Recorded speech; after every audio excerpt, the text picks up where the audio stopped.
صوبائی وزیر داخلہ ضیاء لانگو نے آئی جی جیل خانہ جات کوئٹہ کا دورہ کیا۔ دورے کا مقصد جیل میں قیدیوں کے لیے موجود بنیادی ضروریات کی سہولیات کا معائنہ کرنا تھا۔ وزیر داخلہ کا کہنا تھا کہ جیل میں موجود قیدیوں کی زندگی کا یہ قیمتی وقت ہوتا ہے۔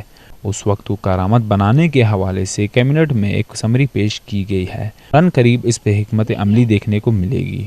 ضیاء لانگو نے پولیس کی کم تنخواہوں اور محدود مہارات کے بارے میں بات کرتے ہوئے بتایا کہ بنسبت خدمات پولیس اہلکار خصوصاً کانسٹیبلز کی تنخواہیں بہت کم ہیں اور اس معاملے پہ بھی جلد پیش رفت کر کے معاملات درست کیے جائیں گے۔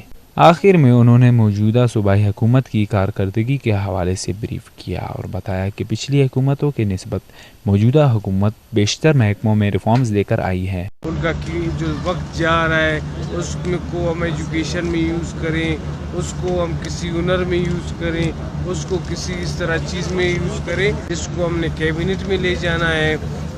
آج آئے تھے تو آئی جی صاحب سے اس معاملات میں بھی بریفنگ لی جائیں گے، تھوڑا قیدیوں کی حالت دیکھیں گے کہ وہ بیرکس میں کس طرح رہ رہے ہیں۔ یہ جو نیا سمری ہم لوگوں نے بنایا ہے جس کے لیے ابھی آ کے بریفنگ لی گئی اور جس میں کے لیے بات ہوئی، جس میں ان کی جو الاؤنس کا مسئلہ ہے گزشتہ سال کے نسبت اس سال بڑھے ہیں، لیکن آپ یہ بھی دیکھیں جو گزشتہ 20 سال سے ہمارے ملک کے خلاف جو وسائل استعمال ہو رہے ہیں اور جو ممالک استعمال کر رہے ہیں اور جو دہشت گردی ہو رہی ہے اس میں کمی لا کر ہم ایسے گنے چنے کچھ واقعات گورنمنٹ کی ریٹ ہونی چاہیے، نہیں ہونی چاہیے۔ مات دینا ہے کہ آپ کی گورنمنٹ اور آپ کے اداروں کی کارکردگی کی وجہ سے ان چیزوں میں نمایاں کمی آئی ہے۔